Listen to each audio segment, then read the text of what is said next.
Assalamualaikum warahmatullahi wabarakatuh.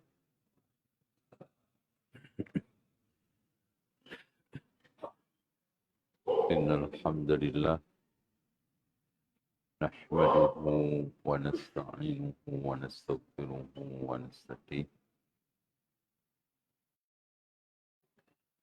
wa na'udzu billahi min syururi anfusina wa sayyiati a'malina. Man yahdihillahu fala mudilla lahu wa man yudlil fala hadiya lahu.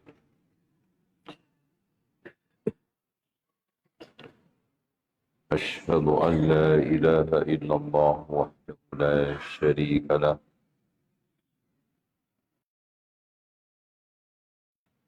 وأن محمدا عبده ورسوله. Kurang kencang, Pak.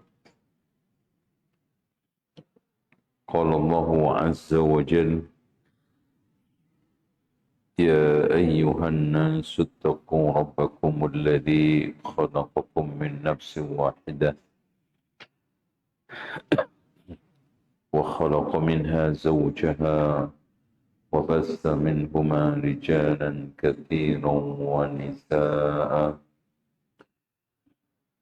واتقوا الله الذي تساءلون به والأرحام إن الله كان عليكم رقيبا.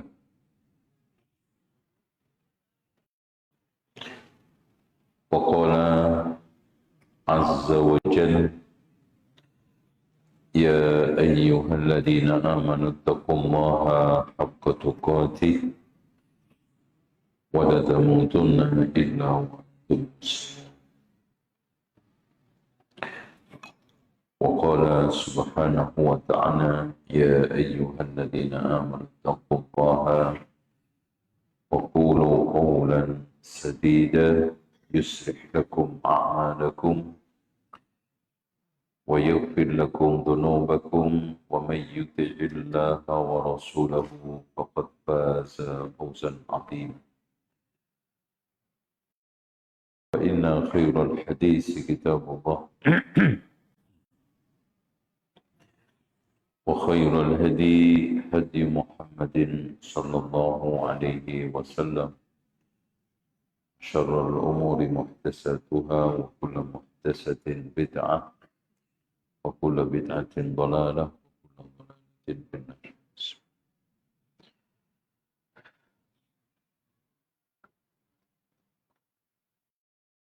Ikhwah sekalian, Allah jadikan sebagai penyangga stabilitas hidup dan kehidupan itu adalah ibadah.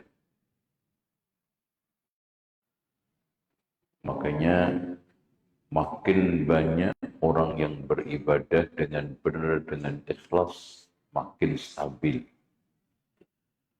Makin sedikit, makin runyam, kacau. Makanya Allah berfirman di dalam surat Hud ayat 117, وَمَا كَانَ رَبُّكَ لِيُهْلِكَ الْقُرَى وَأَهْلُهَا مُصْلِحُونَ. Enggak mungkin وَمَا كَانَ رَبُّكَ لِيُهْلِكَ الْقُرَى بِظُلْمٍ وَأَهْلُهَا مُصْلِحُونَ. Enggak mungkin Allah itu menghancurkan suatu negeri yang zalim selagi penduduknya ini patut sekali kalau Allah jadikan wa ma khalaqtul jinna wal insa illa liya'budun. Makanya antum lihat aja rukun Islam. Udah cukup, jangan dirubah-rubah. Ini udah bagus. Enggak ngotot.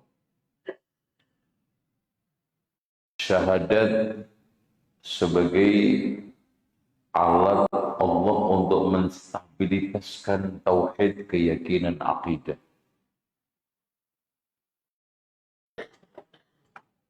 Salat untuk menstabilkan kehidupan, Makanya lupa di zuhur diingetin asar, lupa di asar diingetin maghrib, lupa di maghrib diingatkan di isya, sampai lupa isya diingatkan subuh. Makanya inna sholata tanha 'anil fahsya'i wal munkar.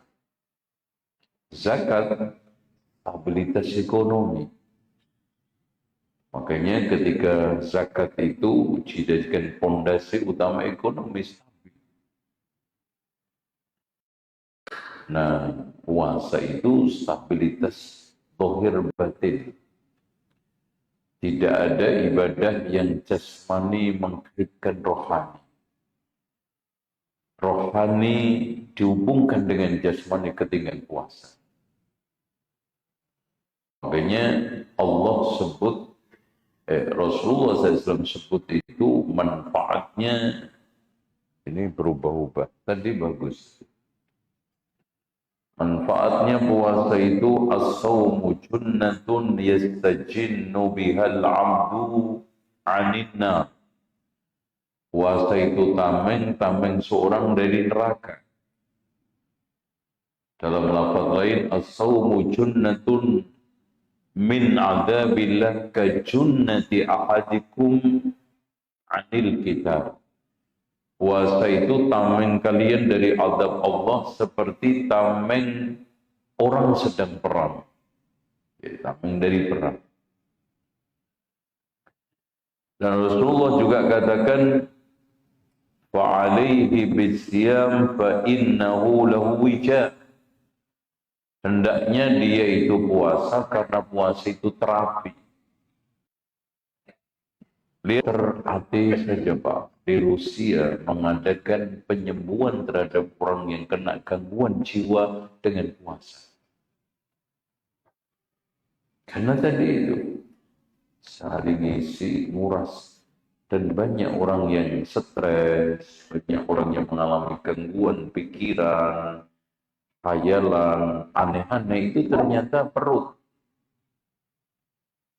Pak, saya kayaknya disantet. Bukan, perutnya ini nggak beres. Saya kayaknya ada yang ganggu. Ya, kenapa disuruh dikuras Senin? Karena Jumat, Sabtu, Ahad biasanya pol-polan makan. Dan itu ternyata sejak zaman dulu, Pak. Karena Jumat liburnya Islam, Sabtu Yahudi, Ahad Kristen. Nah, kenapa Kemis? Persiapan.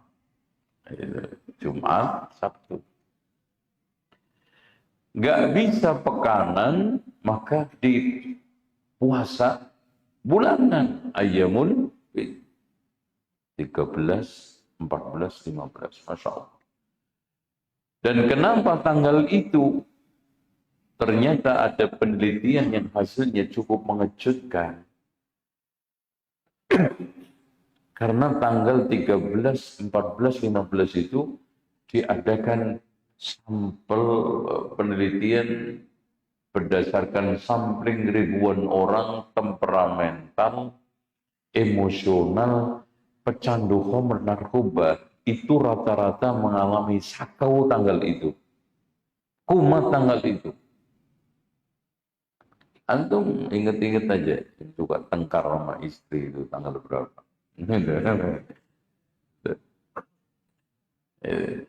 Apalagi Masya Allah. Dan Imam Ibnu Qayyim di dalam kitab At-Tibbun Nabawi dianjurkan tidak bekam di awal bulan dan di akhir bulan. Awal bulan darah terlalu encer, akhir bulan terlalu kental. Makin kental belum keluar gajinya. Makin kental itu. Wah, itu gampang emosi. Makanya dikendori dengan puasa. Loh, jangankan darah manusia, Pak. Air laut aja pasang gitu.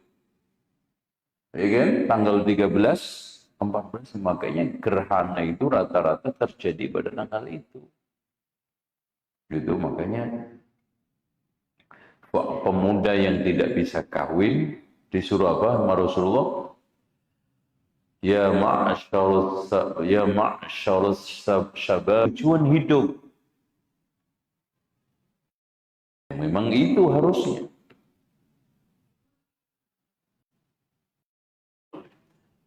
Yang kedua, ada orang yang beribadah tapi dipisahkan dari tujuan hidup. Namanya sekularisasi. Kalau yang pertama, setiap ibadah itu ada maknanya, ada maksudnya, ada tujuannya di dalam kehidupan ini.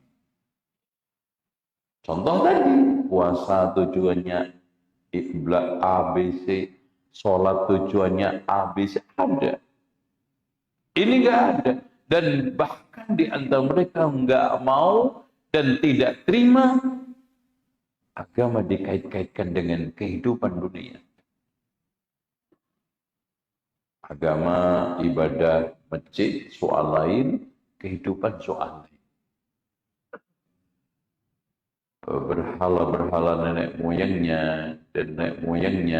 dan supaya tidak memakan harta haram, umatnya protes. As-salatuka ta'muruka an natruka ma ya'budu aba'una au an naf'ana fisya. Apakah agamamu itu, Syu'aib, memerintahkanmu agar kami meninggalkan sesembahan nenek moyang kami dan agar kami tidak memakan harta sesuka-suka kami? Inginnya umat Nabi Syu'aib apa? Agama itu nggak boleh ngatur-ngatur kehidupan. Terserah saya lah. Mau makan anjing kek, mau nyati babi kek, mau sekarang riba kek, udah. Jangan larang-larang. Apa itu? Sepuluh. Yang ketiga, ada orang yang gaya ibadahnya mengada-ada. Yang nggak ada. Makanya syariat itu sudah dipaten, kita itu sebagai umat kewajibannya taslim pasrah. Sehingga Abu Bakar Muhammad ibnu Syihab Az-Zuhri mengatakan, minallahi ar-risalah, datangnya risalah itu dari Allah.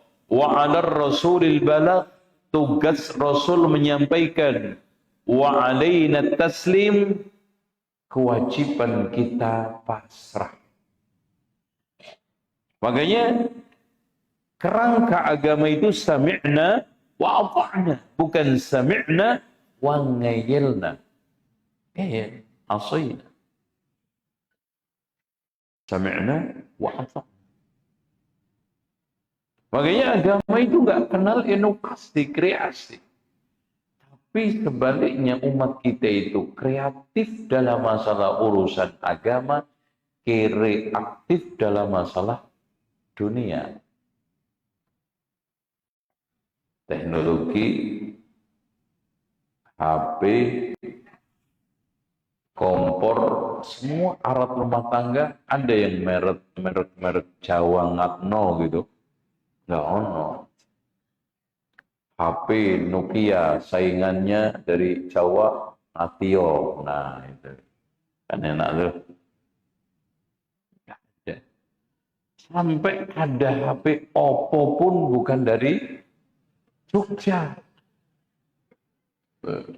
Gue ingin tengkar orang gue. Mas, saya mau beli HP Oppo mas. Ada nggak HP Oppo? Ya Oppo. Ya Oppo. Ada nggak Oppo? Ya apa? Wah itu sampai tengkar. Ya, kembali lagi. Lihat aja tarling, tarweh, keliling. Terus apa lagi? Culing, Jumat keliling. Terus suling, subuh keliling. Maling, maghrib keliling. Belum lagi sekarang nyekar. Ini hari-hari ini pesawat itu penuh semua. Ya, lintas kepentingan. Ada yang mudik, ada yang nyekar. Nah, apa itu acara di Jawa Timur sebelum sehari Ramadan kuat-kuatan badok. Betul. Nek cari wong Jawa Timur itu kuat-kuatan badok. Apa badok itu? Mangan. Karena nanti selama 1 bulan itu biar nggak inget-inget lagi makanan. Makanya dipol makanan. Berbagai macam bentuk. Itu namanya unggah-unggahan makanan.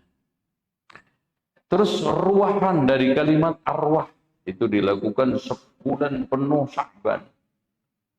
Yang kunjung ke kuburan-kuburan itu untuk nyapa ruh-ruh yang sedang gentayangan. Tuh, ini aku itu melu sopo ya.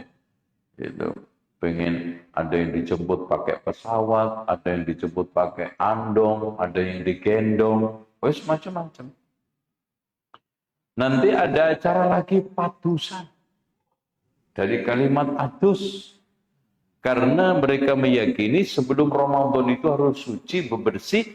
Makanya caranya mandi di tempat-tempat sendang, di tempat-tempat apa? Apa itu? Sendang itu? Kolam alami. Kalau kolam itu kan kesannya dibuat. Ini ada kolam yang alam, itu apa namanya sih? Telaga, ya, telaga kahuripan, telaga macam-macam itu. Bahkan di Gunung Kemukus itu ada telaga yang dijadikan sebagai tempat cuci muka ibu-ibu. Kalau sudah cuci sekian kali jadi cantiknya abadi, nggak pernah nyusut. Itu ceritanya begini ceritanya. Ada seorang yang namanya Kiai Samudro, selingkuh sama istri bapaknya, kan kurang ajar tuh. Kemudian diancam mau dibunuh sama bapaknya, akhirnya minggat sama ibu tirinya, ibu selir. Bersembunyi dari pengejaran pembunuhan itu, akhirnya di Gunung Kemukus sana. Nah, yang ajaib Pak, orang-orang awam, dan itu tidak sedikit jumlahnya, ribuan, berkeyakinan siapa yang ingin hajat hidupnya terkabul, yang sakit jadi sehat, yang miskin jadi kaya, yang dagangannya seret jadi laris, melakukan praktek zina di atas pekuburan Kiai Samudro itu untuk niru sunnah dia. Nanti perempuannya supaya cantik membasuh muka di sendang lah, itu sendang telaga. Sendang telaga. Jadi ya. Dan nggak bakal cantik gitu. Nah, itu hanya legenda. Ya, cantik ya modal skincare gitu. Sama ada orang yang puasa sampai bertahun-tahun pengen terbang, gampang, modal tiket itu sentek, langsung terbang. Aneh-aneh. Belum lagi ngabuburitnya. Ya, ini tradisi. Makanya sering saya tegaskan, orang Islam di Indonesia yang melakukan puasa itu terbelah menjadi 3. Ada yang kelompok pertama puasa ala syariat, yang kedua puasa ala adat, yang ketiga puasa ala kadarnya. Yang penting puasa, dapat THR, soal sempurna itu nomor sekian. Bahkan ada yang kata orang Jawa, poso tutup kendang. Depan nama belakang doa puasa. Depan untuk pantas-pantasan biar nggak ditegur mertua, belakang biar pantas kalau nerima THR.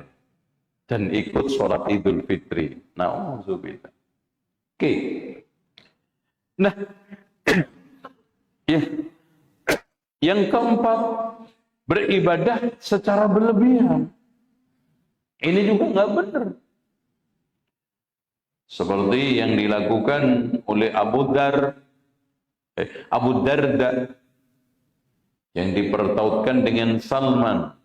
Lalu Salman tengok silaturahmi, datang ke rumah sahabatnya. Karena dulu sampai seperti ahli waris, saudara benar, nemui istrinya lusuh, lecek. Ditanya, kenapa wahai Ummu Darda? Seperti ini kamu kondisinya. Aku ke Abu Darda la yuridu dunya. Saudaramu Abu Darda tidak menginginkan lagi dunia. Alias ibadah siang puasa, malam sholat. Istrinya nggak pernah dikasih perhatian. Alhasil ketika makan siang, Abu Darda mengatakan, wahai Salman, makanlah, aku sedang puasa. Enggak, saya enggak akan makan sebelum kamu juga makan. Akhirnya berat hati, kepaksa makan.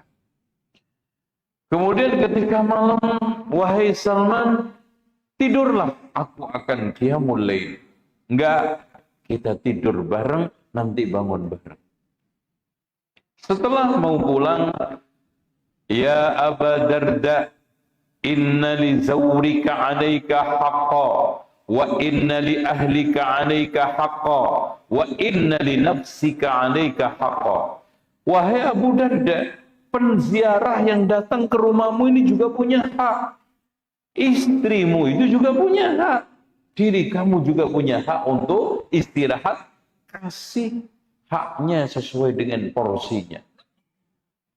Ini nampaknya dia mangkel, kecewa, dan nggak terima dinasihatin, lapor ke Rasulullah. Ya Rasulullah, masa Abu Darda melarang saya puasa, melarang saya qiyam? Gimana ceritanya, gimana? Begini. Setelah diceritakan, Rasulullah mengatakan, Shadaqa Salman, Shadaqa Salman, Shadaqa Salman. Dan ini juga dilakukan 3 orang yang datang ke rumah Rasulullah mengecek ibadahnya Rasulullah melalui istrinya. Setelah diceritakan ibadah hariannya Rasulullah, ka'annahum taqalluha, seakan-akan dia meremehkan. Kenapa?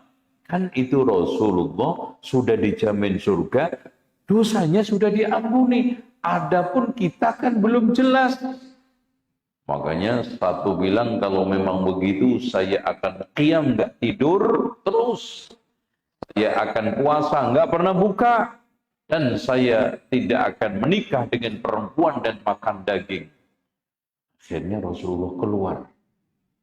Tadi nggak keluar. Kalian ini ngomong apa? Qultum kadza wa kadza. Wa wallahi inni la akhsyakum billah wa atqakum bihi. Demi Allah, aku orang yang paling takut kepada Allah di antara kalian dan paling bertakwa di antara kalian. Tapi aku sholat juga tidur, puasa juga buka, menikah perempuan makan daging, normal. Makanya keheranan orang-orang musyrik, Nabi itu diinginkan seperti malaikat.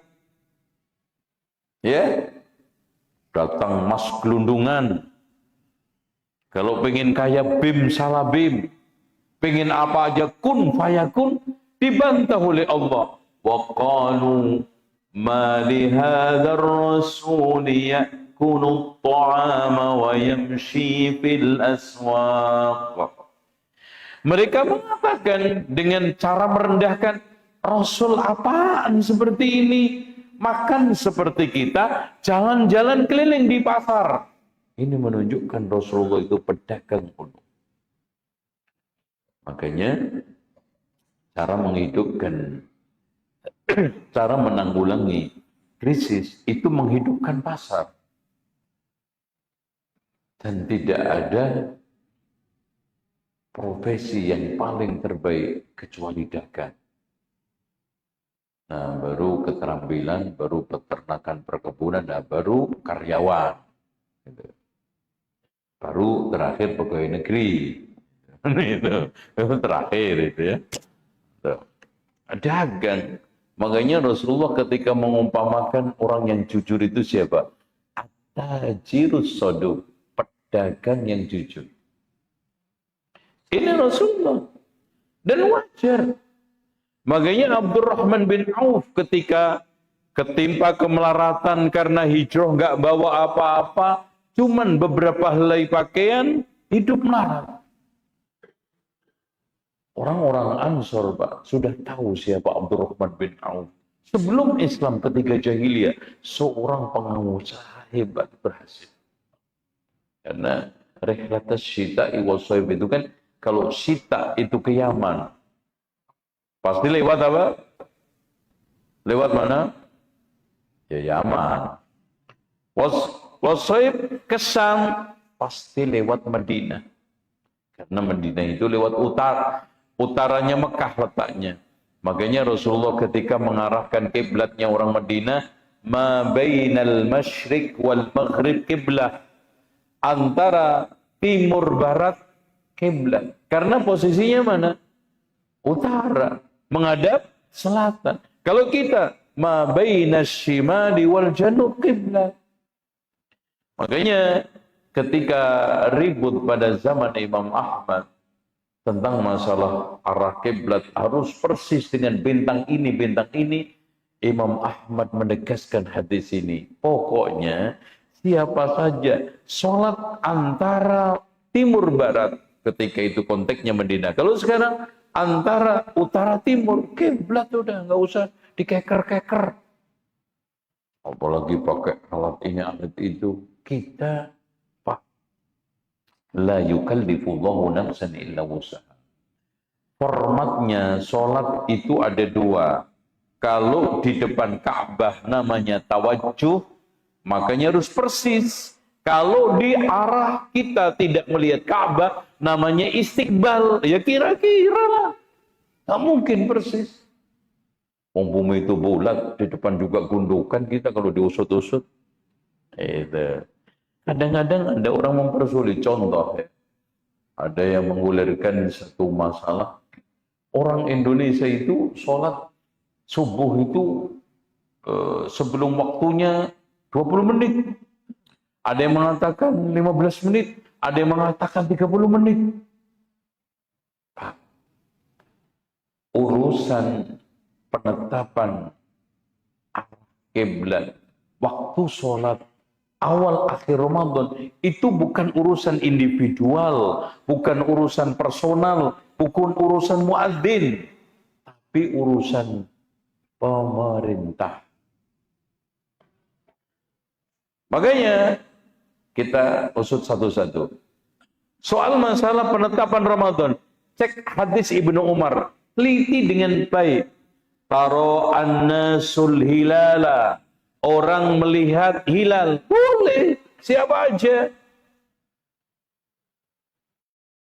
Wa akhbartun nabiyya sallallahu alaihi wasallam anni ra'aituhu. Saya kabarkan kepada Nabi, saya melihatnya. Untuk apa? Kalau memang sekarang ini per individu bisa menetapkan, Ibnu Umar melapor ke Rasulullah. Dan teks yang terakhir, Rasulullah mengatakan, fasoma wa amaron nasa bisiyamihi. Rasulullah akhirnya puasa dan memerintahkan manusia. Nah, nih berarti siapa? Ulil amri, dan ketika itu Nabi. Clear? Soal masalah kaitan waktu sholat, Pak, anak tanya sama antum. Nanti yang bisa nebak dapat hadiah dari pengurus.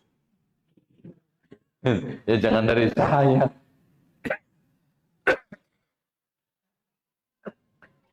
Yang adzan, Rasulullah kan punya dua muadzin, Bilal sama Ibnu Ummi Maktum.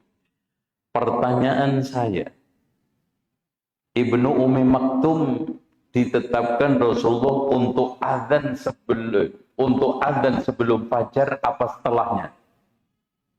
Pertanyaan baliknya. Bilal diletakkan Rasulullah adzan sebelum fajar atau setelah terbit fajar? Ya bodoh nggak jawab. Saya sampaikan hadis Rasulullah SAW. Fa inna Bilal yu'adzinu bilailatin fakulu washrabu. Sesungguhnya Bilal itu adzan pada waktu malam hari, makan minumlah. Berarti sebelum fajar.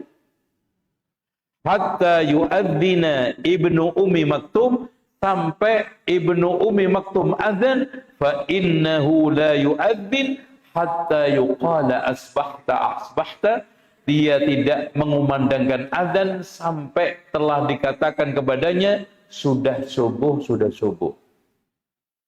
Istimbatnya, Pak, yang kita bisa petik dari hadis ini, kalau ketetapan waktu sholat itu adalah hak masing-masing muadzin, Rasulullah harusnya mengangkat muadzin subuh itu bukan Bilal, tapi ini bukan Ummi Maktum tapi Bilal. Kenapa? Yang melihat. Itu. Kalau melihat fajar itu adalah kewajiban masing-masing individual atau muadzin, yang perlu ditetapkan menjadi muadzin subuh siapa? Bilal, yang matanya bisa melihat. Tapi Masya Allah, siapa? Ibnu Ummi Maktum yang buta. Lihat apa? Paham nggak tuh? Paham nggak istimbat ini? Oke. Selesai? Ya udah, tutup. Subhanallah. Jadi jangan ada lagi yang mempersoalkan. Dan Masya Allah, Pak, antum cek, dan antum biasa yang punya travel wirawiri umroh. Perbedaan Mekah sama Indonesia berapa? Pas 4 jam. Antum cek ini jam fajar. Meleset enggak? Enggak. Ketika adzan subuh, maka dan di sini juga pas waktunya. Kalau kita tarik 4 jam atau kita setel waktu Mekah, adzan sama. Setelah 4 jam adzan Indonesia. Nggak ada beda. Ota ante. Yang bingung siapa? Umat yang awam. Gitu. Oke. Sekarang kita masuk. Masih banyak ya. Jam 7:30. Ya, itu. 7:30. Loh. Hah? Benar ya, jangan 8. Isaknya jam berapa? Oke, masih ada waktu. Oke, lanjut. Sekarang antum lihat di bukunya biar kita bisa bahas bab yang pertama ya. Intinya puasa itu ada 2 macam, ada yang wajib, ada yang sunnah. Yang wajib ada 4, Ramadan, qadha, kafarat, sama nazar. Yang sunnah tadi udah saya jelaskan sebagainya. Inti kesimpulannya, puasa itu untuk pengendalian syahwat terutama. Makanya Pak, di dalam sabda Rasulullah sallallahu alaihi wasallam, laisa siyamu minal akli wasyurbi. Puasa itu bukan hanya sekedar tidak makan, tidak minum. Tapi apa? Walakin nasiyam minal lahwi warraf. Kenapa? Karena diharapkan dengan tidak makan, tidak minum, biculak syahwat itu teredam gitu loh. Itu. Makanya Imam Asy-Syafi'i mengatakan, selama 16 tahun saya tidak pernah kekenyangan kecuali sekali.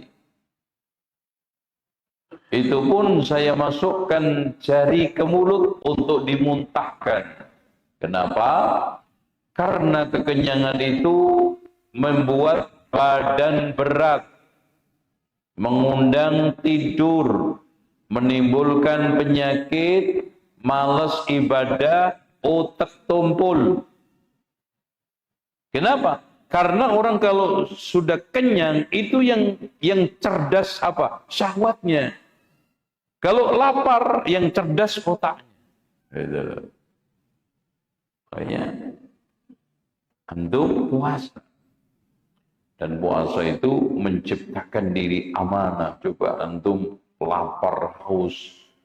Masuk aja kamar, nggak ada orang kunci, makan, minum. Siapa yang tahu? Kenapa antum tetap makan? Nggak makan, nggak minum. Karena amanah. Beda. Dan disiplin antum lihat, Pak.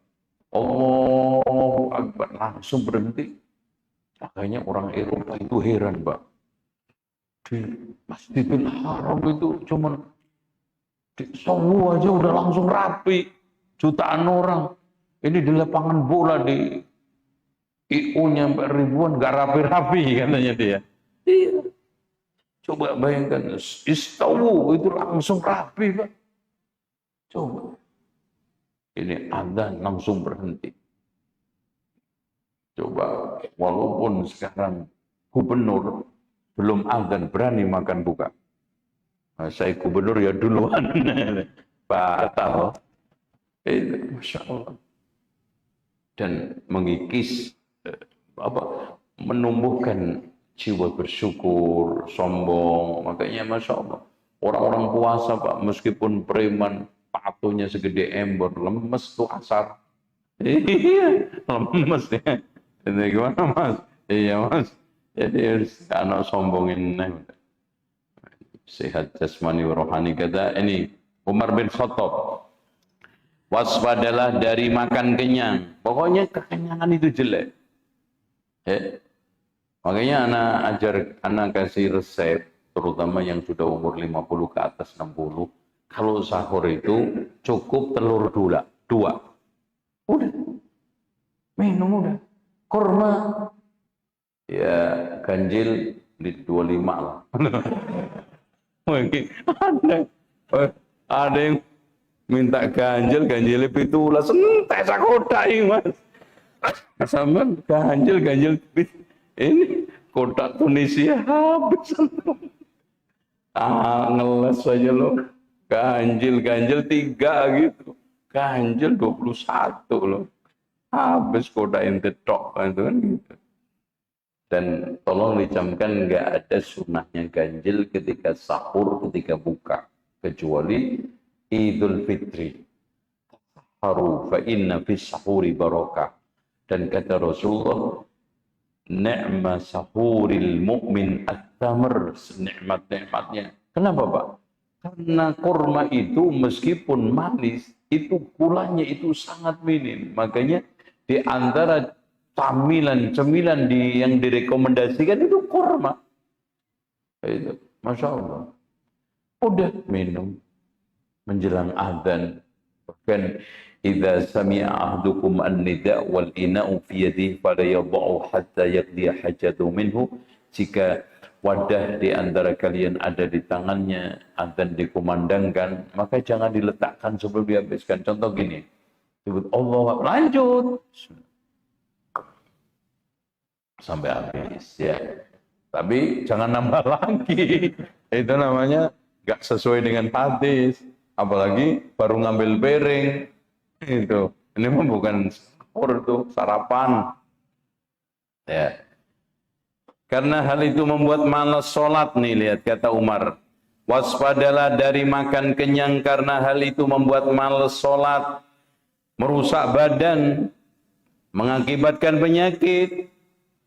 Makanya makan yang baik itu sepertiga untuk makanan, sepertiga untuk minum, sepertiga untuk nafas.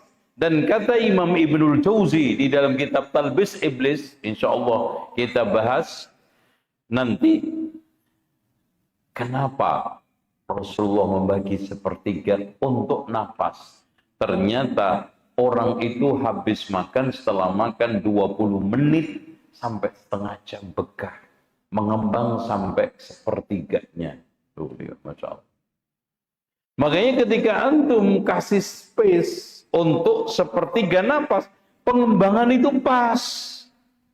Ini dipol separuh, makan, separuh minum, kerok entong. Terawih mangap aja di belakang. Apa lu? Iya Pak, pegah. Makanya merusak badan, malas sholat ya. mengakibatkan penyakit.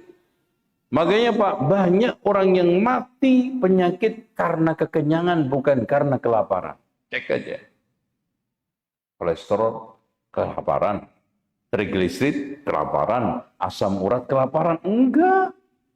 Tuh, enggak ada. Dan Allah membenci tokoh agama yang suka kekenyangan. Itu ya. Makanya sahabat-sahabat Nabi salafus saleh itu Pak, rata-rata badannya itu style. Gede atas, kecil bawah. Nah itu. Antum lihat Ali bin Abi Thalib. Wow, Rasulullah. Lebar atas, kecil bawah. Nah kita kebalik. Tuh. Makanya gak bisa perang. Kayak gitu. Udah.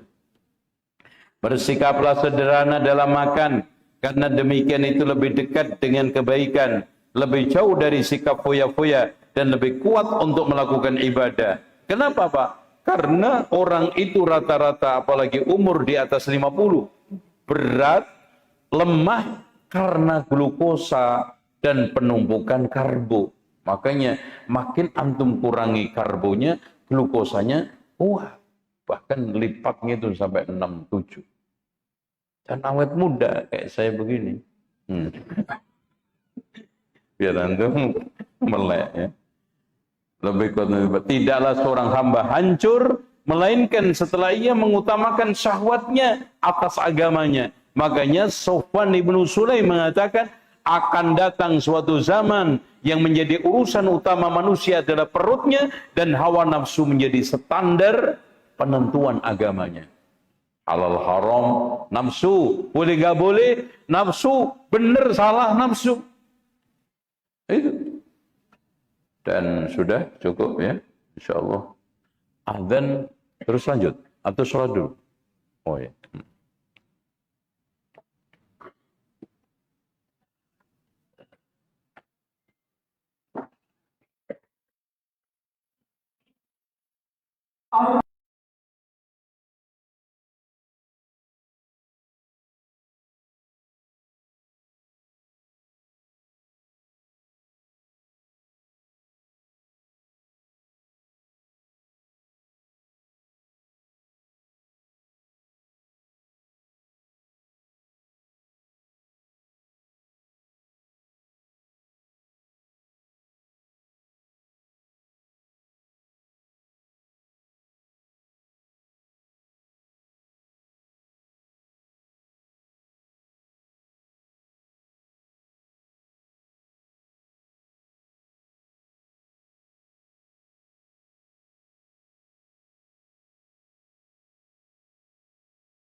Tes. Kita lanjutkan. Bismillah. Assalamualaikum warahmatullahi wabarakatuh. Alhamdulillahi rabbil alamin. Wassalatu wassalamu ala asyrafil anbiya'i wal mursalin. Muhammadin wa ala alihi wa sahbihi ajma'in wa ba'd.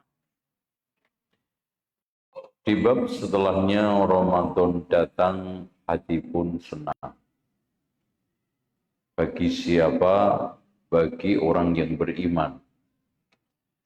Makanya yang dipanggil oleh Allah untuk berpuasa itu, ya ayyuhalladzina aman. Maka antum kalau ingin tahu indikasi iman antum itu baik, lihat antum ketika masuk Ramadan. Walaupun iman itu di dalam hati, iman seseorang itu bisa kebaca terhadap sikap dia ketika masuk Ramadan. Makanya Rasulullah mengatakan, atakum syahrul Ramadan syahrul mubarak. Telah datang kepada kalian bulan Ramadan, bulan penuh berkah. Antum tahu sendiri keberkahannya, melimpahnya kebaikan dari mulai kita itu sahur sampai sahur lagi. Suasana ibadah enteng, baca Al-Quran gampang, tahajud mudah, dan seumur-umur loh Pak. Banyak orang yang tidak tahajud, giliran Ramadan bisa sholat tarawih. Itu hadiah. Ya, itu berkah. Ya, coba saya tanya sama antum. Berkahnya Ramadan buat perokok. Berhenti nggak rokoknya? Berhenti. 12 jam lagi. Berkahnya buat orang dagangan. Masya Allah melimpah. Berkahnya orang yang sakit jadi sehat. Berkatnya orang-orang penjahat jadi tobat. Coba antum lihat kesempatan untuk berbuat jahat kapan? Dari pagi antum coba. Pagi malam nggak ada. Makanya di situ diungkapkan oleh Rasulullah, ya, faradallahu alaikum siyamahu, Allah fardukan puasa. Tuftahu abwabul jannah, dibuka pintu surga. Wa tughlaqu abwabul jahim, wa sufidat maradatus syayatin, ditutup pintu neraka, dibuka pintu surga, dibelenggu setan petingginya. Maknanya apa, Pak?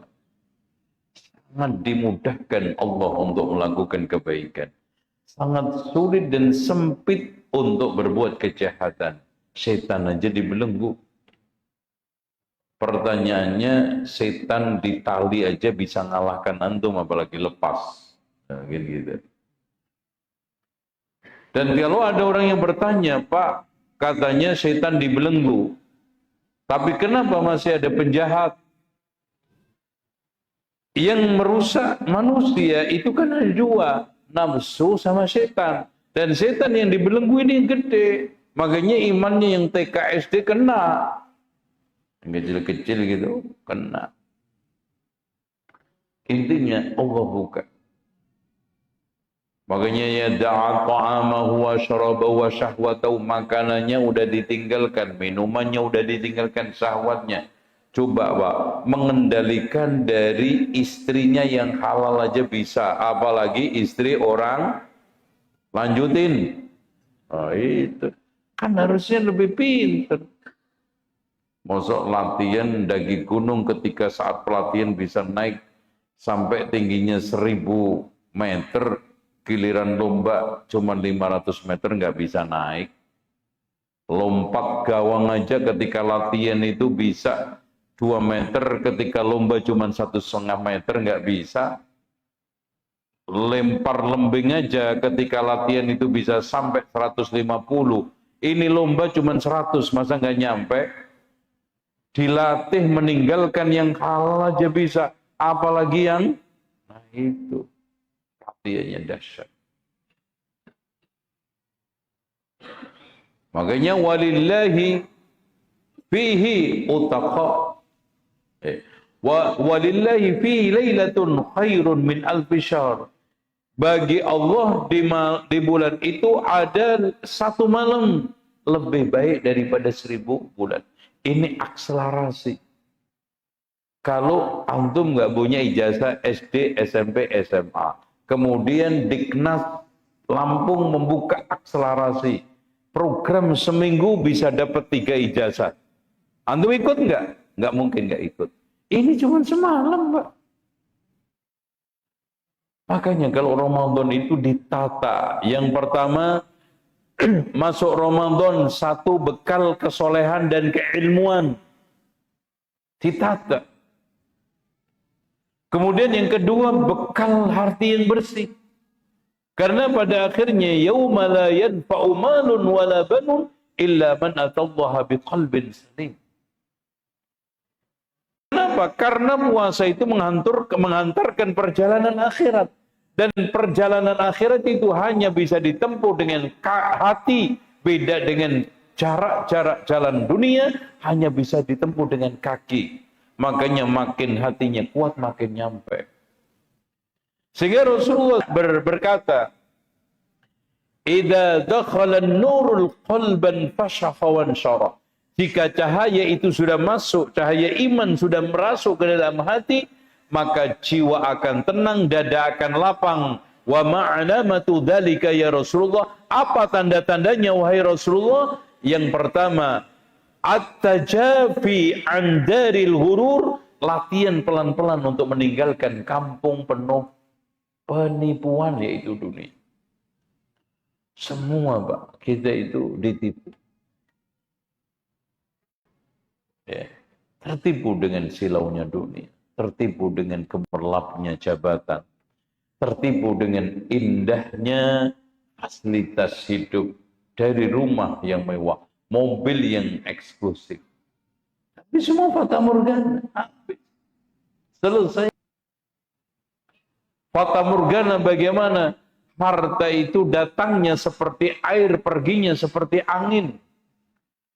Makanya betul kata Imam Ibnu Qayyim, dunia itu seperti pelacur, nggak pernah setia sama pasangannya. Mana ada? Makanya mengejarnya dunia itu seperti berenang di danau buaya. Kira-kira antum yang menerkam. Dan mencarinya itu seperti mengejar binatang buas. Dan menikmatinya seperti minum air garam. Maka Umar bin Abdul Aziz mengatakan, dunia itu seperti ular, indah untuk dipandang, bahaya untuk dipegang. Lihat semua ular itu, orang kalau melihat penasaran. Apalagi ular-ular yang berbisa tajam itu, Pak, cantik-cantik. Kalau antum nggak percaya, antum pergi ke Singapura, ada taman ular. Jadi waktu ini nanti ditata. Makanya setelah antum melakukan yang wajib, tata 9 amalan jangan. Yang pertama, menjaga kolesterol antum paling stabilnya. Kalau antum cek, percaya. Makanya fresh, enak, tidur enak, dan badan enteng. Nah nanti maghrib, giliran bakwan telu, tahu isi loro, arem-arem 6. Nah, itu udah, belum lagi rokok 3. Nah udah itu. Padahal kalau saya itu kasih nasihat, ini kesempatan tobat buat perokok. Coba 12 jam aja bisa meninggalkan kok. Maghrib tinggal lanjutin. Itu pun gak lama kok, maghrib ke isya sibuk tarawih, gak ada kesempatan. Cuman innamal a'malu binniyat. Kalau niatnya cuman ngempet, nah maghrib jamak takhir ngerokoknya. Gabung semua itu. Kalau ada rokok panjangnya 1 meter dibeli tuh, dicengkal pakai selfie itu. Sambil mama gak berputus. Sampai ditegur sama Ustaz, Pak, udah komat tuh isya. Ya Tat, mau badir. Lo tahu juga mau badir, masih juga lanjut. Itu. Berhenti. Yang kedua adalah qiyamul lail, termasuk tarawih. Antum rawat dengan baik. Kalau antum memang takut, malas, ke masjid. Kenapa? Sholat tarawih di masjid itu faedahnya besar. Di antaranya adalah Rasulullah mengatakan, man qama ma'al imam hatta yansarifa kutiba qiyamul lailatin. Barang siapa yang qiyam bersama imam sampai selesai, ditulis sholat semalam.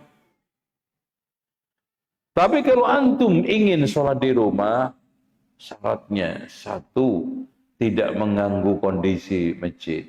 Dua, tidak takut tertimpa kemalasan. Tiga, bisa baca ayat panjang-panjang. Empat, sholatnya terakhir. Itu. Kalau sekarang antum ujung-ujungnya juga, aduh males, udah ke masjid. Apalagi kembali lagi, wah nanti anak mau baca satu rakaat satu lembar, ya balik lagi inna 4 juz 5 lembar 5 juz gitu, enteng kok, mumpung muda loh antum buat berdiri itu ya. Karena kadang-kadang inna a'tainakal kautsar sama qul huwallahu ahad menjadi surat paling favorit di Ramadan. Nah, fadilahnya besar katanya, diantaranya mempercepat selesainya sholat. Nah, parah loh. Ini mas yang paling saya cari itu ya. Akhirnya sholat surat yang lainnya itu tersisihkan, tersingkirkan. Ya.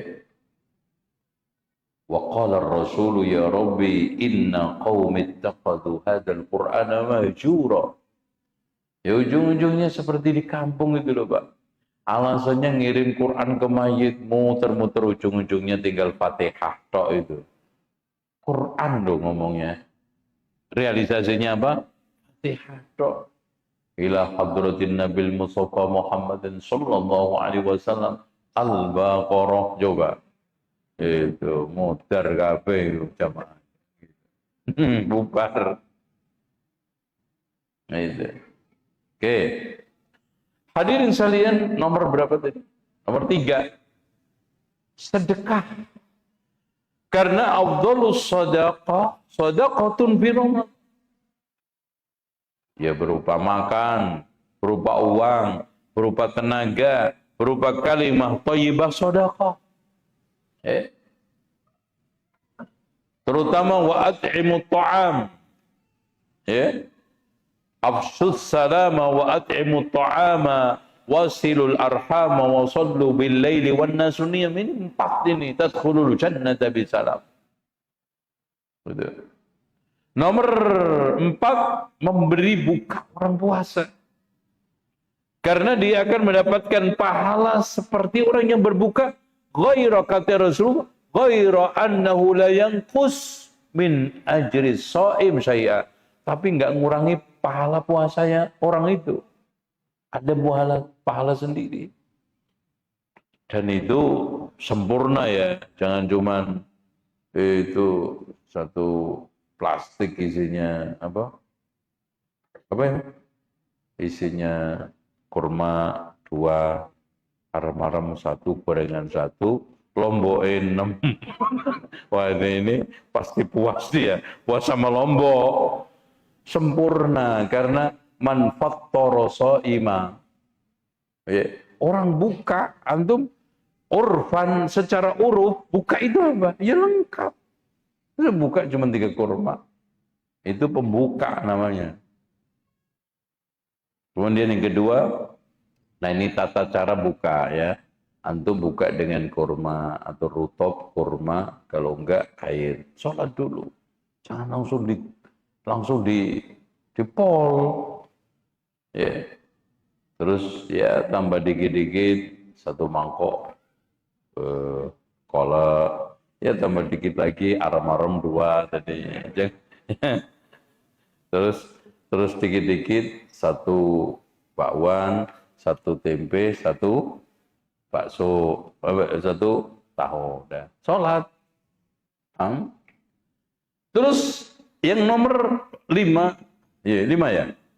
Antum duduk setelah sholat subuh sampai matahari terbit. Amalan ini Masya Allah. Man sholat subha fi jama'atin. Barang siapa yang sholat subuh berjamaah. Summa yajlis. Kemudian duduk dalam lafaz lain. Yadkurullaha hatta tatru'ash syamsu. Sampai matahari terbit.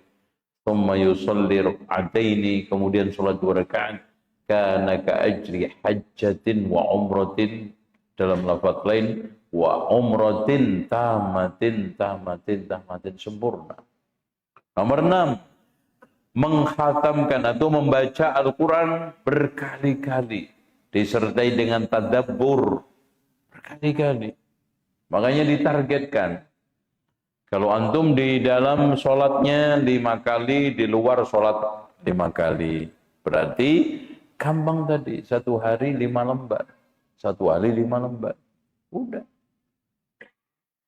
Maksudnya, antum bagi, umpamanya subuh 5 juz. Sampai subuh. Kok ketahuan tuh? Ya?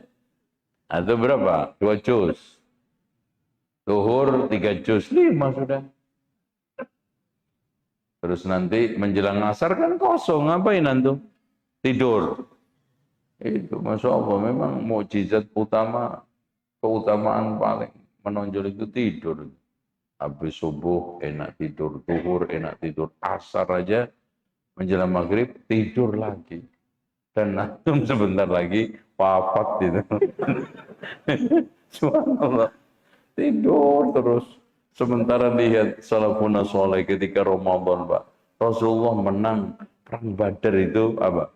Ramadan. Banyak peperangan Ramadan. Anjalut Ramadan. Gitu. Jangan dikesankan tidur, malas, kumel. Puasa itu berdikari, berdaya. Bahkan Pak, makin antum gerak beraktivitas, itu beda. Makin nggak berasa lapar. Kenapa? Terolah dengan baik. Nah kalau antum tidur terus itu kencing terus. Akhirnya apa? Keluar toilet lagi, kepras itu. Tidak terasup ke dalam tubuh. Nggak ada terasup. Tuh, banyak gerak kerja. Ya. Kemudian yang nomor berapa? 7. 7 atau 8? 7 adalah umroh fi Ramadan. Al-umratun fi Ramadan ta'dilu hajjatan ma'i. Sama dengan haji. Masya Allah. Yang nomor 8 adalah i'tikaf. Yang nomor 9 adalah mengejar Lailatul Qadar. Ini jangan sampai lepas. Oke, antum umroh nggak bisa. 8 nggak mungkin nggak bisa. Kan udah jangan mikir mudik aja. Ini Ramadan aja belum udah mudik, Pak. Ya Allah, ini orang. Ramadan belum masuk. Menitip tok prosesnya. Giliran yang seru apa? Mudik. Ini yang puasa siapa? Yang mudik siapa? Kagak nyambung. Masa yang puasa tetangga lo yang mudik?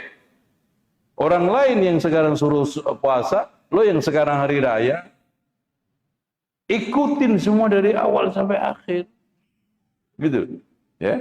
Wallahu a'lam. Mungkin kita buka tanya jawab untuk membedah isi yang barangkali antum ada hal-hal yang perlu tanyakan dan tolong dibaca ya, supaya masuk Ramadan penuh dengan keilmuan, kesolehan, hati bersih, mental prima untuk berlaga.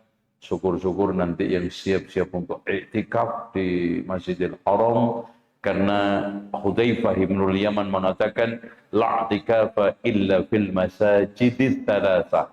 Tidak ada i'tikaf yang paling sempurna kecuali di 3 masjid, yaitu Al-Masjidul Haram, wal Masjidul Nabawi, wal Masjidul Aqsa. Ya, wallah. Fadhal. Pertanyaan pertama. Assalamualaikum warahmatullahi wabarakatuh. Afwan Ustaz. Ingin bertanya, apakah benar Rasulullah pernah minum apa ini? Dengan berdiri? Yaitu minum ketika minum Zam-Zam. Karena Rasulullah SAW yashrabu qa'ima. Walaupun para ulama memberikan satu penjelasan bermacam-macam. Ada yang mengatakan itu khusus Rasul, tapi nggak bisa. Karena minum zam-zam juga dialami oleh orang lain. Ada yang mengatakan karena kanan kirinya ketika itu becek, nggak memungkinkan Rasulullah itu berdiri, duduk. Karena zam-zam dulu itu sumur, kanan kirinya antum tahu sendiri banyak orang. Atau memang itu adalah sunnahnya sambil berdoa berdiri. Menghadap kiblat berdoa. Ya, Allah a'lam bishawab. Walaupun secara umum minum duduk itu lebih sehat. Makanya aslinya duduk. Kalau antum tidak memungkinkan berdiri, berdiri. Ya, aslinya duduk. Ya.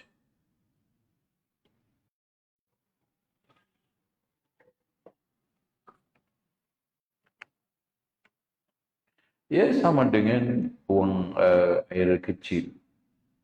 Pernah saya diingatkan jamaah tabligh yang ingetin saya. Kencing sambil berdiri dilarang. Udah gitu lagi kencing lagi. Mau nunggu selesai gitu kan. Ini menunjukkan mereka itu nggak punya ilmu. Dari sisi dakwahnya aja nggak pakai adab, pakai apa. Terus nggak ada ilmu. Saya jelaskan, ini mas, buka hadis Rasulullah SAW an Hudzaifah. Qala kana Rasulullah sallallahu alaihi wasallam dhahaba ila subatati qaumin fabala qa'ima rawahu al-Bukhari. Kata Imam Hudzaifah, Rasulullah pernah pergi ke tempat pembuangan sampah satu kaum, kemudian kemudian kencing sambil berdiri. Adapun ucapan Aisyah bahwa saya tidak pernah, memang di rumah, di luar rumah, nggak tahu. Yang tahu siapa? Sahabat. Siapa? Hudzaifah. Sehingga digabungkan. Kalau antum sekarang aslinya kencing duduk, tapi kalau nggak itu jatuh nanti. Aneh itu. Lucu, masya Allah. Ada fikih itu butuh paham. Bagaimana fikih itu paham? Al-fahmu. Itu al-fahmu nisful ijabah. Orang memahami itu separuh dari jawaban. Orang nggak paham, jawabannya nggak akan tuntas. Ya. Assalamualaikum Ustaz, bagaimana sikap sebagai seorang muslim yang berusaha hanif dalam menyikapi hal-hal seperti ibadah sholat, yaitu menaikkan jari telunjuk dan apabila kita mengambil sikap untuk menyesuaikan ikhwas sekalian, menggerakkan jari ketika sholat itu aslinya yushiru, kemudian digerakkan itu sunnah. Antum melakukan dapat pahala, tidak ada sanksi. Tapi Rasulullah SAW mengatakan la hiya asyaddu darbatan 'ala syaitani minal hadid, itu lebih keras pukulannya buat setan ketimbang besi. Tapi itu sunnah. Kenapa digerakkan? Karena itu adalah doa di dalam sholat. Kalau di luar angkat tangan, kalau dalam sholat gerak. Makanya para ulama seperti Syekh bin Baz menegaskan kapan gerak-gerak itu ketika zikir sama doa. Okay. Allahumma sholli ala, gerakkan. Itu ya. Bismillah. Assalamualaikum warahmatullahi wabarakatuh. Afwan. Saya bertanya, bagaimanakah caranya menasihati seorang muslim agar tidak mendengarkan musik? Atau ya antum sampaikan cukup. Mau cekik, antum cukup balighu anni walau ayat.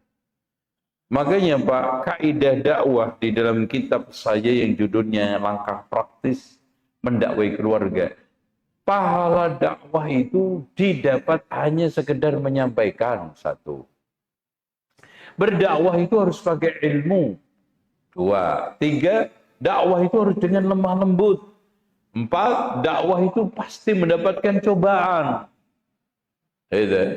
Yang kelima, kita harus pinter-pinter menimbang maslahat mafsadah. Yang keenam, kita harus punya strategi dan skala prioritas. Jadi antum sekarang jangan terlalu obsesi, pokoknya dia harus langsung jenggoten, langsung cingkrang, nggak bisa. Nabi Nuh aja Pak, dakwah 950 tahun, Allah mengatakan apa? Wa ma amana ma'ahu illa qalil, tidak beriman bersama Nabi Nuh kecuali sedikit. Dan Imam At-Tabari di dalam tafsirnya Jami'ul Bayan cuma 4. Itu siapa? Istrinya sama 3 anaknya. Coba antum ngajarin TK 950 tahun, 4-nya muridnya 4. Yakin pulang ke Jawa tuh. Tapi Nabi Nuh sabar. Hasilnya apa Pak? Masya Allah. Innahu kana abdan syakura. Ini menunjukkan suka duka dakwah yang dijalani dengan sabar. Hasilnya akan nikmat yang perlu kita bersyukur. Dan itu semua. Coba sabarnya Nabi Nuh. Ya. Inni da'autu qawmi laylan wa nahara. Falam yazidhum du'ai illa firara. Ya Allah, aku mendakwai mereka siang malam. Coba kita ngajinya antum aja sebulan sekali, syahron. Ini siang malam. Coba Pak, kurang apa? Bahkan dirayu sampai wa qul tastaghfiru rabbakum innahu kana ghaffara yursilis samaa'a 'alaikum midrara. Tapi apa? Minggat, pergi, bahkan menolaknya itu Pak, sudah dibuntu telinganya, ditambah bajunya. Udah apaan sih lo? Udah, itu, Masya Allah. Akhirnya, fada'a rabbahu anni maghlubun fantasir. Akhirnya dia memohon, ya Allah, anak enggak kuat. Masya Allah. Fada'a rabbahu anni maghlubun fantasir. Ya Allah, aku kalah. Aku nyerah. Masya Allah. Enggak mungkin seorang nabi itu putus asa. Dalam surat itu, apa itu? Setelah An-Najm itu apa? Itu. Fada'a rabbahu anni maghlubun fantasir. Ya Allah, aku kalah, tolonglah. Akhirnya apa? Semua dibuka keluar air. Yang subhanallah ya. Yang kering aja keluar air Pak, apalagi yang basah. Itu. Akhirnya Allah menenggelamkan mereka. Itu dakwah. Ya. Jadi antum yang sabar, nasihati. Karena alhamdulillah enggak ya. Mungkin tahun depan, mudah-mudahan di kuburan dia sadar gitu. Nah, antum mau apa? Kalau enggak ikut, enggak dengar, enggak sadar, apa-apa. Antum mau tempeling, gampang, tendang, cakar. Enggak. Itu. Makanya dakwah itu harus dengan hikmah. Ud'u ila sabili rabbika bil hikmati wal mau'izatil hasanah wajadilhum. Makanya man ra'a minkum munkaran falyughayyir bi yadihi. Orang yang punya kekuasaan punya ilmu. Fa illam yastati' fa bi ilmi wa bi qalbi wa bi lisani, karena punya ilmu enggak punya kekuasaan. Nah, ada yang enggak punya kuasa, enggak punya ilmu, menengok, diam. Fa bi qalbi, Kenapa? Antum ngomong salah. Fatwa nggak punya modal. Ceramah keliru-keliru. Mendingan diem. Malah daripada nyesatin. Itu loh. Ya. Terus nasi. Padahal Muslim. Ini mengaku Muslim yang sudah hijrah dan Muslim sunnah. Intinya, maaf Pak. Ahli sunnah. Sebagaimana para ulama menjelaskan, iman itu bertingkat-tingkat. Mukmin juga bertingkat-tingkat. Saya tanya aja fakta, apakah salafiyahnya Abu Bakar sama dengan Imam Syafi'i? Sama dengan Ibnu Taimiyah? Sama dengan Muhammad bin Abdul Wahab? Sama dengan antum? Tafawud. Apalagi Yazid wa yanqus.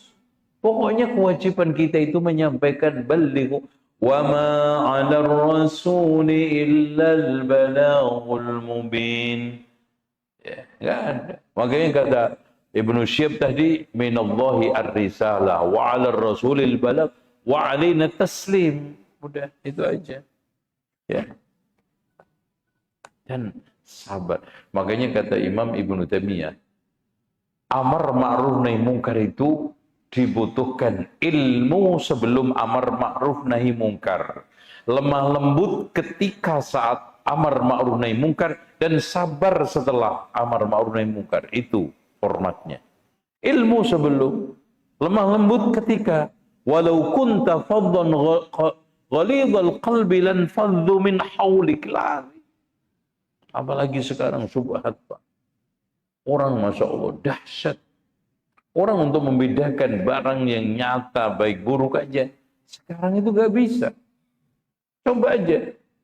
Hari ini tidak sedikit perempuan tidak bisa membedakan pernikahan dengan perselingkuhan. Itu kan awamer. Mana minuman sehat, mana khamr. Hah?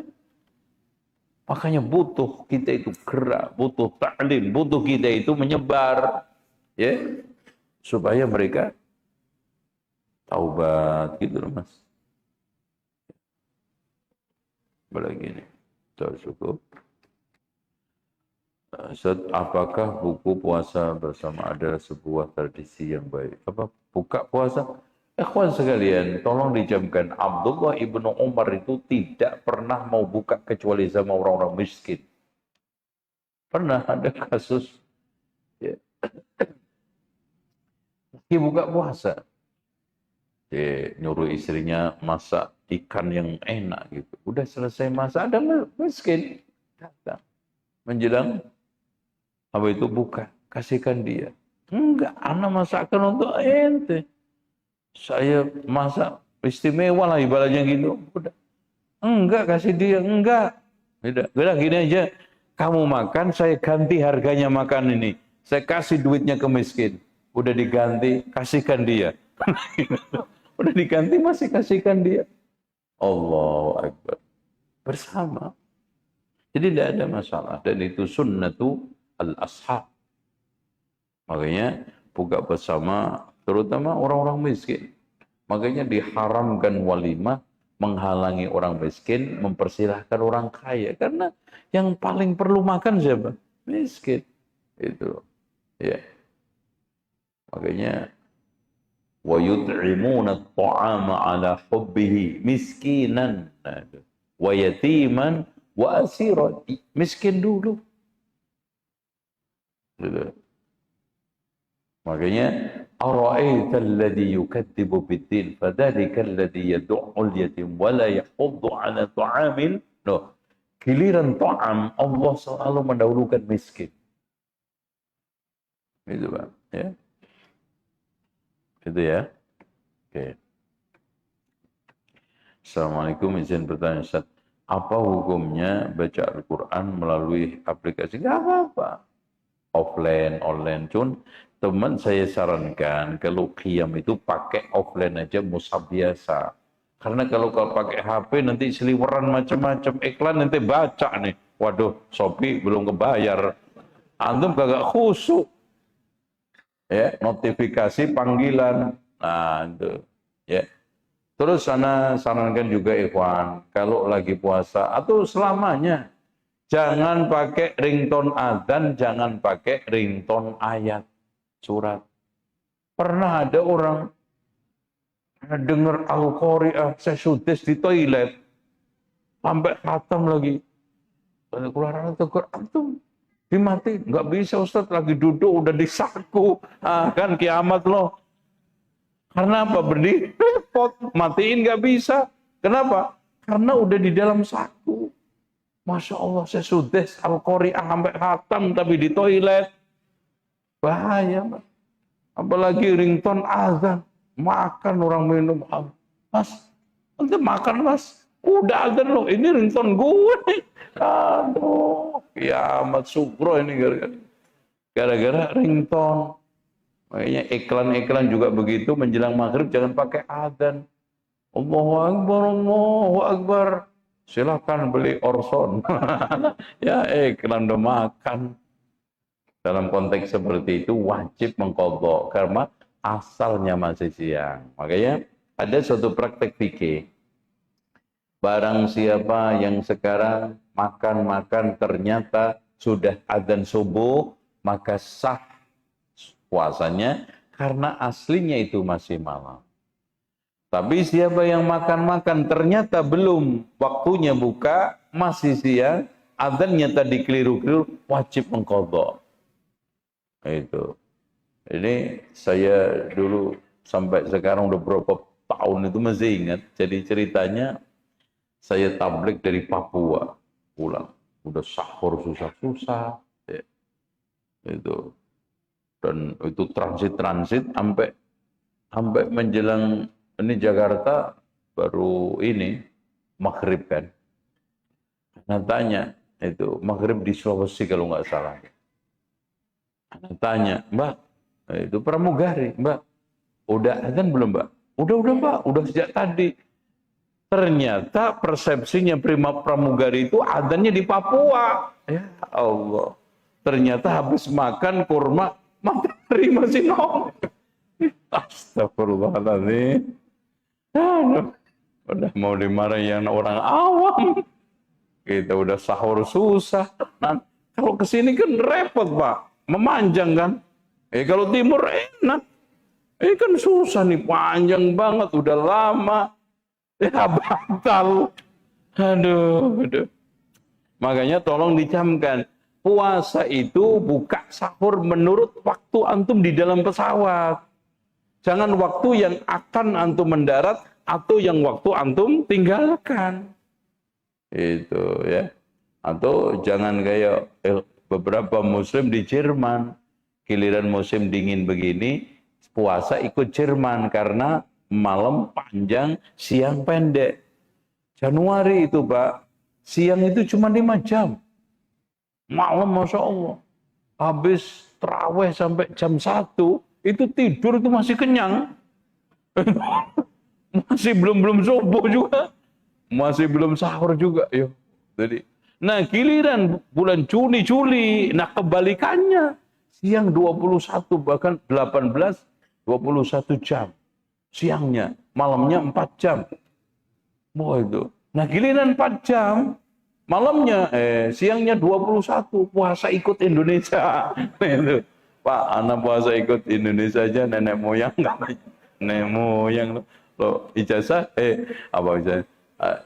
Gaji ente ikut Jerman apa Indonesia? Itu. Ikut Jerman. Gaji Jerman puasa Jawa. Dah repot. Nggak boleh itu Pak. Tetap aja di sana. Tolong dicamkan, selagi siang malam masih normal, kita wajib puasa. Dan Masya Allah, dimudahkan Allah. Ya. Masuk. Oke ya. Ini soal HP macam-macam murotal ya. Selanjutnya, Assalamualaikum warahmatullahi wabarakatuh. Ustaz dan keluarga diberi kesehatan. Amin. Ana di bulan Ramadan diamanahi untuk menjadi imam taraweh di musola di komplek rumah. Tapi ana menengok pengalaman tahun lalu jamaah banyak yang tidak sholat wajib dan tarawih karena ana menjalankan sunnah tidak zikir bersama dan sebagainya. Ya, antum kasih tausiah, antum kasih ta'lim, antum kasih kultum lah. Enggak ceramah lah ya, antum ya. Kultum. Kultum itu kan kul terserah antum. Bisa panjang, bisa pendek, bisa sedang, ya terserah antum. Kasih tausiah apa tentang masalah haramnya rokok, haramnya musik, pentingnya kita menjalankan sunnah, tata cara sholat sunnah seperti ini, nggak ada masalah. Yang penting antum sampaikan dengan tegas, jelas, santun, dan bahasanya sopan. Orang terima, alhamdulillah enggak, pasti juga, ya udahlah, karena keyakinan dia seperti itu. Ya, nggak usah meledak-ledak, nggak usah emosional, pandang orang itu kasihan. Jangan pandang orang itu kebencian. Insya Allah, dakwah terus lanjut. Assalamualaikum Ustaz. Mohon nasihatnya bagaimana sikap terkait hadis Nabi bahwa tarawih bersama imam masjid sampai selesai akan dicatat sholat semalam. Sedangkan masjid sekitar tempat tinggal ada kebid'ahannya dengan adanya sholawat setiap selesai 2 rakaat.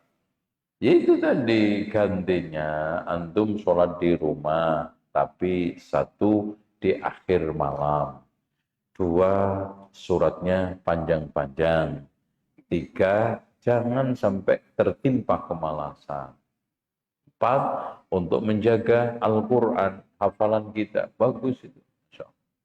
Gitu ya. Saya sudah berapa puluh tahun nggak pernah sholat bersama taraweh bersama masjid kecuali di Masjidil Haram. 10 terakhir pasti ikut. Gak mungkin saya jadi imam. Dengan itu. Ya, sholat. Karena apa? Karena sudah cukup ekspektasi kita untuk sholat dengan bacaan yang runut, panjang, apalagi fasih, apalagi Masya Allah. Wallahi, tidak ada suasana paling syahdu kecuali kita itu i'tikaf di Masjidil Haram, Masjid Nabawi. Mungkin kebahagiaannya tidak bisa diceritakan dengan kalimat apapun dan dinukil kepada siapapun.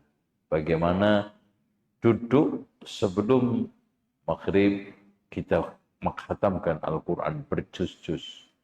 Membaca zikir pagi tuntas sempurna, zikir petang juga tuntas sempurna. Terus kemudian buka, Masya Allah, bareng makanan dengan berbagai macam kesederhanaannya. Subhanallah, rebutan. Gak ada orang yang rebutan makanan kecuali di Masjidil Haram. Itu, walaupun udah gede. Ya, itu. Makan apa aja nikmat. Dan seadanya pun kita syukuri. Nggak ada yang nolak-nolak. Wah ini nggak cocok nih. Wah, harusnya arem-arem nih. Harusnya ini dong. Harusnya rawon. Nggak ada. Makanan apapun. Roti apapun. Masya Allah. Dan tidak ada orang yang pernah senang, bahagia, dohir batin. Ngasih makan orang kecuali di Masjidil Haram. Antum ngasih di luar. Ya udah kasih aja. Tapi di situ subhanallah. Udah qiyam, wah udah. Dulu, sekarang udah di SOP kan, nggak boleh panjang-panjang. Dulu, Masya Allah, kita sampai gemeter. Itu, kan, nggak sujud-sujud. Itu kan, Masya Allah. Kalau sekarang udah ada SOP-nya, Pak. Nggak boleh panjang-panjang. Makanya saya sekarang cepat-cepat. Cuman kalau giliran kunut, Masya Allah, itu bisa copot sebelah betis. Masya Allah, ya. Tapi nikmat semuanya. Makanya betul kata Hudzaifah, tidak ada iktikaf paling sempurna kecuali di 3 masjid. Oke ya, sedang masjid sekitar. Oke gitu. Jadi itu Pak ya. Tapi antum bisa cari yang agak jauh. Ya.